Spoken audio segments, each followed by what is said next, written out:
didn't know him that well. Between him doing heroin and me doing crack sales. With that in the eggshell, standing at the tabernacle. Rather the church, pretending to be hurt. Wouldn't work, so a smirk was all on my face. Like damn, that man's face is just like my face. So Pop, I forgive you for all. Guys, what is up? Welcome to another episode of Maximilian Must Know. This is going to be a sample shopping episode sponsored by Decant Shop. I've got 4 scents to talk to you guys about today. From House of Decant Shop. These videos are possible because decantshop.com sends them to me in hopes that you guys will go to the website, use that coupon code MAX12 and save 12% off your entire order.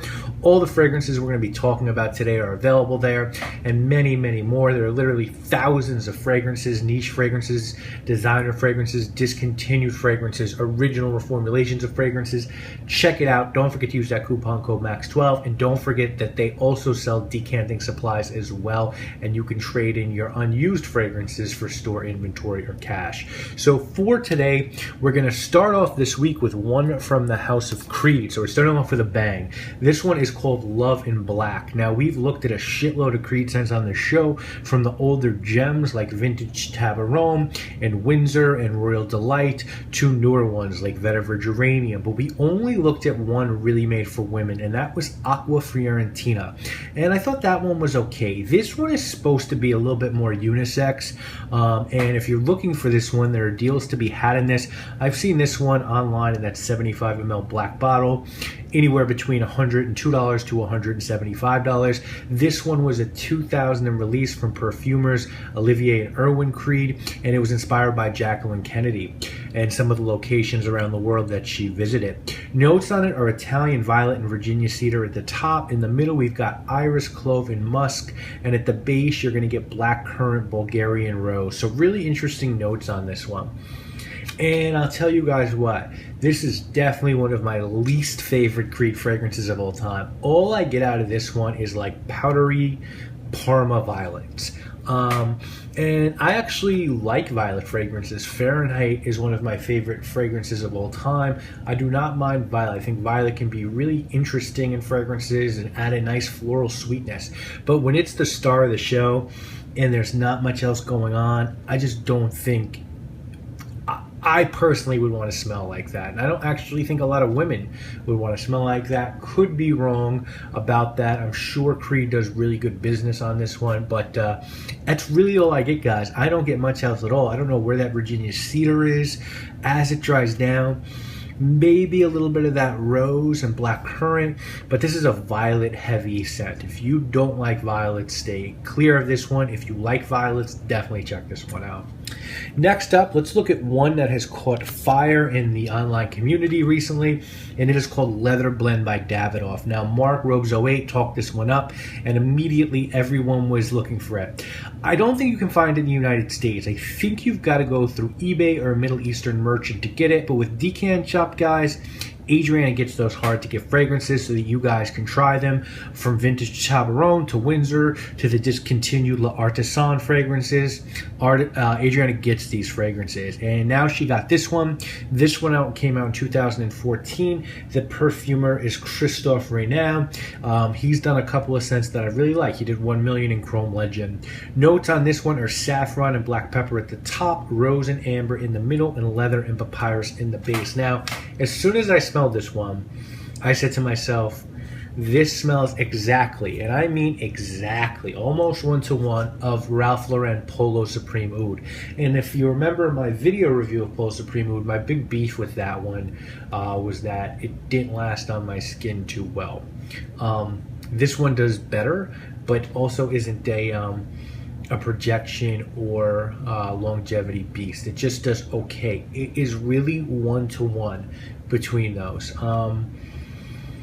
I mean, it's close, guys. If you can't find one, look for the other, because this is basically Polo Supreme Oud, maybe with little adjustments here and there, but to me it's the exact same smell. And it's funny that this one does not list oud in the notes, because when I smelled Supreme Oud, I was thinking, I don't know if I really get the oud in this one. This is just a spicy, sweet leather fragrance, sort of in the same vein as Versace Oud Noir, I think it's called.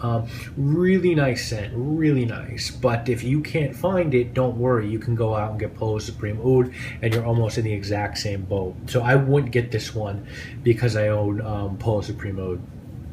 Next up, let's look at the newest from the house of Aqua de Parma. Now, I know they have a newer one coming out, a Colonia in a green bottle, but I think this is the newest that's officially out, and it's called Ombre.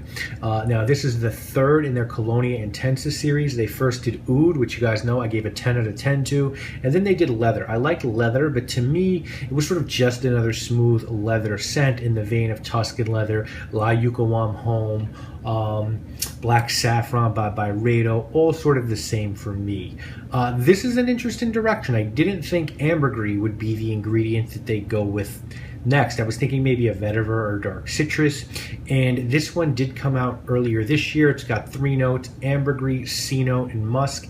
220 ml for 100 ml, and I think 280 for the 5-ounce bottle. So this one is... it's a little bizarre. I've heard a couple people say it's a cross between oud and leather, which I can see, but it's not as good as either of those. It's sort of missing something almost. It's not a heavy amber scent. You don't need to worry yourself of that. It's definitely like, this is sort of like an ozonic, beachy scent. I don't know, guys. I don't think I like this one. I just don't think it's unique enough. The oud was really unique. The leather wasn't really unique, but it smelled really good. This one isn't really unique, and I don't think it smells that good. So it's the first big letdown from the Aqua de Parma series. I just don't get much out of it. It just gets sort of this beachy scent with a little bit of amber, and I was expecting a lot more from them, so definitely let down. So let's finish this week up with one from the house of Profumi del Forte, and this one is called Versillia Aurum. Now, we looked at Vittorio Apuana a while back, and I loved it. I really loved it. So anxious to check out my second from this house. I've been in touch with Profumi del Forte, and they're actually, I think, sending me samples of a bunch of stuff in their line so I could do an exploration video on the house. I really, really like them. This is a Duchefort scent. Duchefort has done a lot of scents with them, and this one came out in 2011, and the notes on this one, very interesting. You've got orange, strawberry, plum, rose, jasmine, tuberose, lily of the valley, heliotrope, orchid, vanilla, tonka bean, Peru balsam, Tolu balsam, sandalwood, white musk, and gray amber. Lucky Scent carries these. Bergdorf, some Bergdorfs, and Neiman Marcus carries these. 100 ml, this one is $295. These are, Profumi del Forte does not make cheap juice. So as far as this one goes, all right, ultra fruity. You're gonna get strawberry. You're going to get plum, you're going to get the orange. It's really a fruit bomb. But it's not, I just think it's a fruit bomb. Do you know what I'm saying? And for like a fruity, in-your-face scent, for me, nothing is fucking with Pulp by Byredo. What I liked about Apuana was that it had the tropical vibe. You got the coconut and the banana. This is sort of just more fruit that's been done. Strawberry's not really in everything, but that strawberry is really mixed in with a lot else here. It's just this really fruity fragrance with some florals and woods in the base. Definitely not bottle-worthy material in my book. So guys, if I'm ranking these, and I know that I have to, definitely the Davidoff would be 1. Without a doubt, that's a great smelling fragrance.